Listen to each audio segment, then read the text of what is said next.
मैं मुबारक हूँ from business link consultancy Dubai UAE से। जैसा कि पहले हमने वीडियो अपलोड की थी कि हम लोग बिज़नेस सेटअप का काम करते हैं, तो उस सिलसिले में हमने प्रॉपर इसका जो टॉपिक के साथ जो वीडियोस का आगाज़ कर दिया है। तो आज हमारा टॉपिक है इसका टेक्निकल सर्विसेज का। तो टेक्निकल सर्विसेज बेसिकली इसको हैंडीमैन सर्विसेज, सप्लाई की company, technical company, maintenance company, Dubai में इसको डिफरेंट नाम से जो है ना वो पुकारा जाता है। तो मैं ये डिग्री में इसको प्रोफेशनल लाइसेंस होता है, इसका सोल इस्टेब्लिशमेंट भी हम बना सकते हैं और इसको एलएलसी फॉर्म में भी बना सकते हैं।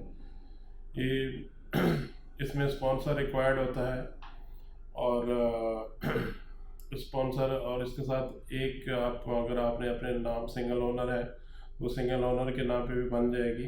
अगर आप इसमें 2 पार्टनर हैं, 3 पार्टनर हैं, 4 पार्टनर हैं तो भी बन जाएगी। अगर आप सिंगल ओनर बनाएंगे तो उसमें sponsor as a service agent आएगा, जिसको आम ज़बान में वकील खिदमात बोलते हैं।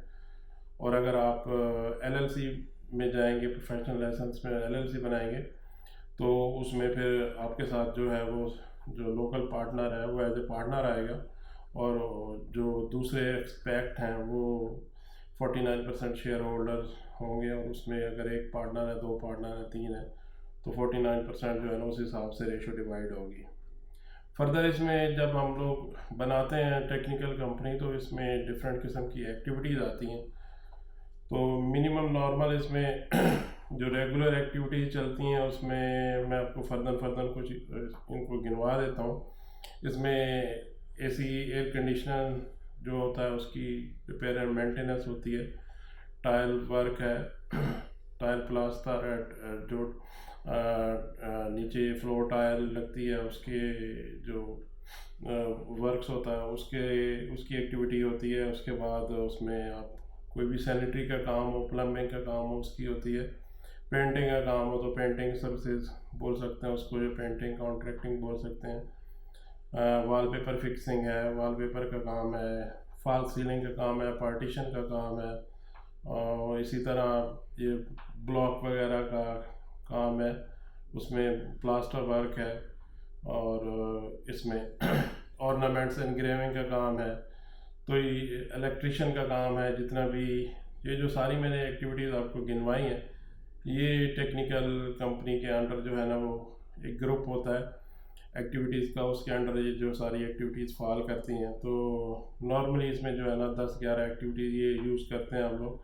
तो इससे जो है वो बिज़नेस स्टार्ट जो होता है, इसमें सारे काम हम लोग कर सकते हैं। इसमें जब वीज़ा निकालते हैं तो 2 किस्म का आप इसमें बिज़नेस जो है वो, जिस तरह मैंने पहले आपको बताया कि सप्लाई की कंपनी में इसको बोलते हैं। जैसे लेट्स सपोज आपने कंपनी बनाई, कंपनी बनाने के बाद इसको आपने वीज़ा निकाले, लेबर बुलाई, वीज़ा निकाला, और आपने किसी भी कॉन्ट्रैक्टिंग कंपनी के साथ कॉन्ट्रैक्ट करके उसको मंथली बेसिस पे या आवरली बेसिस पे अपनी जो है वो लेबर जो है उसको वहाँ पे कॉन्ट्रैक्ट पे लगा दिया।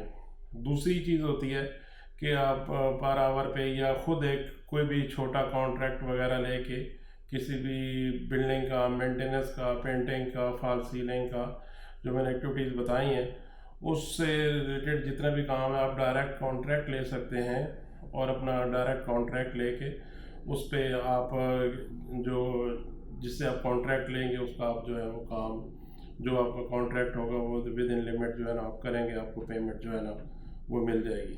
तो इसलिए इसको सप्लाई की कंपनी भी बोलते हैं कि आपने वीज़े लगाए और लेबर बुला के आप पर आवर के हिसाब से, नॉर्मली यहाँ पे इसी तरह चलता है कि लोग आते हैं बाहर से, कंपनी बनाते हैं और फिर वो पर आवर के हिसाब से आगे अपनी लेबर को पर आवर के हिसाब से कॉन्ट्रैक्ट कर देते हैं। 6 month contract, 1 year contract, different जो कॉन्ट्रैक्टिंग कंपनी ने प्रोजेक्ट्स लिए होते हैं उसके हिसाब से। फर्दर इसमें आता है कि डॉक्यूमेंट्स क्या आपके चाहिए होंगे, डॉक्यूमेंट्स कौन कौन से चाहिए होते हैं। इसमें जब आप आते हैं विज़िट वीज़ा पे तो पासपोर्ट की कॉपी चाहिए होती है, वीज़ा की कॉपी चाहिए होती है। उसमें अगर आप यहाँ पे हैं, रेजिडेंस वीज़ा पे हैं, तो उसके लिए एनओसी की कॉपी चाहिए होती है। ऑलरेडी आप अगर आप किसी कंपनी में काम कर रहे हैं तो अगर आपको अपना बिज़नेस स्टार्ट करना है तो उसके लिए आपको एग्जिस्टिंग कंपनी से एक इजाज़तनामा लेना पड़ता है, जिसको हम उर्फ़ आम में NOC बोलते हैं। वो NOC ओरिजिनल चाहिए होता है, और उसके बाद आपकी पिक्चर वगैरह और ये सारे डॉक्यूमेंट्स। फिर जो स्पॉन्सर लगेगा, इसमें स्पॉन्सर, क्योंकि हम लोग खुद स्पॉन्सर भी प्रोवाइड करते हैं, तो हम उस स्पॉन्सर के डॉक्यूमेंट लगाते हैं साथ में। तो उसके बाद फर्दर जो है उसके प्रोसेस जो है वो स्टार्ट हो जाता है। अब प्रोसेसिंग में, जैसे हम प्रोसेसिंग में जाते हैं, तो प्रोसेसिंग में जाने के लिए हमें फर्स्ट ऑफ ऑल तो हमने डिसाइड कर लिया कि हमने जी टेक्निकल कंपनी बनानी है। उसके बाद हम लोग देखेंगे कि हमने नाम क्या रखना है, किस नाम से टेक्निकल कंपनी बनानी है। तो लेट्स सपोज हम कोई भी ABC नाम रखते हैं, तो उसमें नाम में भी जैसे कि कुछ लोगों के नॉलेज में होगा कि अगर हम अरेबिक नाम रखते हैं तो उसमें जो है वो रेगुलर फ़ीस आती है, DD की रेगुलर फ़ीस होती है। अगर हम इंग्लिश नाम रखते हैं या कोई भी जो इंटरनेशनल नेम रखते हैं, तो उसमें जो 2000 एक्स्ट्रा जो है वो DD की वोचर पेमेंट आता है। तो उस हिसाब से ये उसके नेम जो है वो उसके चार्जेस आते हैं। उसके बाद हम पहले डिसाइड कर लिया कि जी ठीक है, नेम ये हमने कंपनी का नेम रखना है। उसके बाद इनिशियल अप्रूवल करवाते हैं, नेम अप्रूवल करवाते हैं। नेम अप्रूवल के साथ फिर हम लोग आगे मेमोरेंडम के लिए जाते हैं, कोर्ट फीस वगैरह उसकी पे होती है। और उसके बाद फर्दर मेमोरेंडम जब सिग्नेचर हो जाते हैं, तमाम पार्टनर के जो एग्जिस्टिंग पार्टनर होते हैं सबके सिग्नेचर होते हैं, फिर कौन कितने % का पार्टनर है, कंपनी की एक लीगल फॉर्म बन जाती है। उसके बाद फिर हम लोग ऑफिस का प्रोसेस करते हैं। वर्चुअल ऑफिस अगर आपने लगाना है तो भी लग जाता है, अगर आपने अपना ऑफिस लिया हुआ है तो भी उसकी इजारी चाहिए होगी।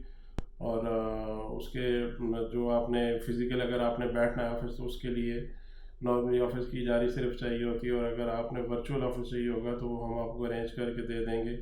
तो वर्चुअल ऑफिस के साथ वो इजारी के डॉक्यूमेंट हम लगाएंगे, और उसके बाद उसका पेमेंट वाउचर के लिए प्रोसेस कर देंगे। फाइनल पेमेंट वाउचर निकलेगा, फिर उसकी पेमेंट वाउचर की फ़ीस सबमिट होगी DD में, और फिर जो है वो लाइसेंस की कॉपी निकल आएगी। लाइसेंस की कॉपी निकालने के बाद फर्दर प्रोसेस होगा कि लेबर कार्ड बनेगा। लेबर कार्ड बनने के बाद इमिग्रेशन कार्ड बनेगा, ठीक है। इमिग्रेशन के बाद आप जो है वो, आप पार्टनर का वीज़ा है तो पार्टनर का वीज़ा अप्लाई कर सकते हैं आप। उसके बाद अगर आपने लेबर के लिए वीज़े अप्लाई करने हैं तो उसके लिए लेबर कार्ड के अगेंस्ट आपको कोटा अप्लाई करने पड़ेंगे लेबर डिपार्टमेंट से। और कोटा अप्लाई करने के बाद जब आपको कोटा अप्रूव हो जाएगा तो आप लेबर के वीज़े जो है वो अप्लाई जो है वो कर सकते हैं, और इस तरह आप लेबर बुला के अपना काम जो है वो स्टार्ट कर सकते हैं। तो व्यूअर्स, ये थी टेक्निकल कंपनी की फॉर्मेशन। तो जो जैसे कि मैंने आपको बताया था कि आज का ये टॉपिक है, तो फर्दर आपको किसी को भी टेक्निकल कंपनी के बारे में, कोई भी डॉक्यूमेंट्स के बारे में कोई भी इंफॉर्मेशन चाहिए हो, तो हमारा नंबर जो है वो ऑफिशियल नंबर चल रहा है उस पर वीडियो पे। तो आप नीचे डिस्क्रिप्शन में भी होगा, तो आप हमें कॉल कर सकते हैं, मैसेज कर सकते हैं, व्हाट्सअप कर सकते हैं। और अगर हमारी वीडियो आपको अच्छी लगे तो इसको शेयर करें, सब्सक्राइब करें, लाइक करें। तो अंटिल नेक्स्ट वीडियो, अल्लाह हाफ़िज़।